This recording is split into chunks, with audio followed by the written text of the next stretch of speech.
Alex, it's also why reportedly Republicans ousted Liz Cheney from her leadership post, because they wanted to, what was it Kevin McCarthy said? Move on, talk about the future, not relitigate the past. And here the leader of their party, Donald Trump, will use the stage that he has available to him to do just that, to relitigate the last election, to continue to advance these false and dangerous notions about the integrity of our election. And I'll tell you, Alex, I think we've reached a point here where we all have to understand that this isn't something that will go on without any consequence anymore. We saw on January 6th the consequences of rhetoric, of extreme rhetoric championed and espoused by Donald Trump about the integrity of our election. And when he goes out there and says stuff like, well, he could be reinstalled in August and we should continue to keep counting votes over and over and over again until he gets the result that he wants, he is setting the signal to the same people that perpetrated the insurrection on January 6th that he wants another one, that it's okay, that he endorses it. And we know that it's just not empty rhetoric. We know that people that are in his camp, they don't interpret it as just rhetorical flair. They see it as their marching orders. And so when Donald Trump goes out there and does this, he is creating an environment in which another and a much more violent and deadly insurrection could happen. Yeah, but this environment that he's creating, for how long, Kurt? Because we've heard New York Times' Maggie Haberman is reporting that Trump has been telling a number of people he expects he's going to get reinstated to the presidency by August. 2 months from now.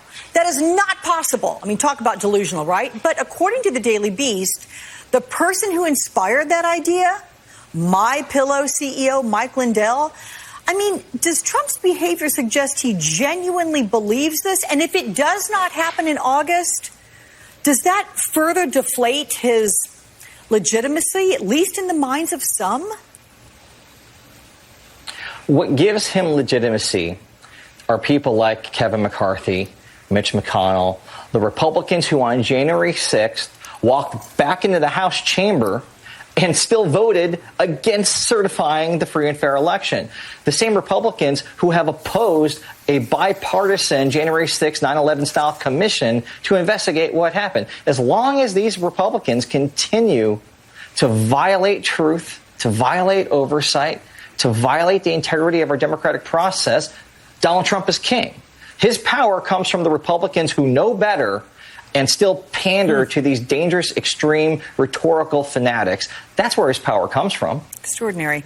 Zerlina, I think you touched on this, but I want to delve further into the new NBC think piece arguing that upcoming Trump rallies are actually going to help Democrats remind voters why they didn't re-elect him, writing, the return of Trump's hours-long rambling rallies is an opportunity to remind the American people that Republican craziness hasn't dialed down a notch since his defeat last year, and to remind Democrats that they have reason to focus on their shared values rather than their increasingly bitter Senate fights. So do you think in that sense, Zerlina, Trump is going to work to benefit Democrats?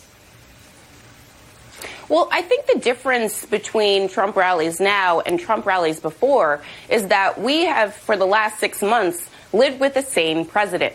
We don't wake up every single morning wondering what the tweet was overnight or in the middle of the night. We don't worry that he's going to tweet us into an international crisis. We don't worry that he's telling us to inject bleach during a pandemic. And so for the last 6 months, we have, gotten a little distance from our trauma of the Trump era. And I think with that clarity and lens where we can see what it looks like to have a competent administration, at least in terms, and most importantly, in terms of vaccine distribution and the pandemic, the immediate crisis, I think that that contrast will be beneficial to Democrats as they try to craft a message going into the 2022 midterms. I think the best message for Democrats is one in which they focus on the things that they're doing for the American people. So I think there's a good argument to say, get rid of that filibuster so you can actually do things for the American people. Yeah, that's another discussion for sure.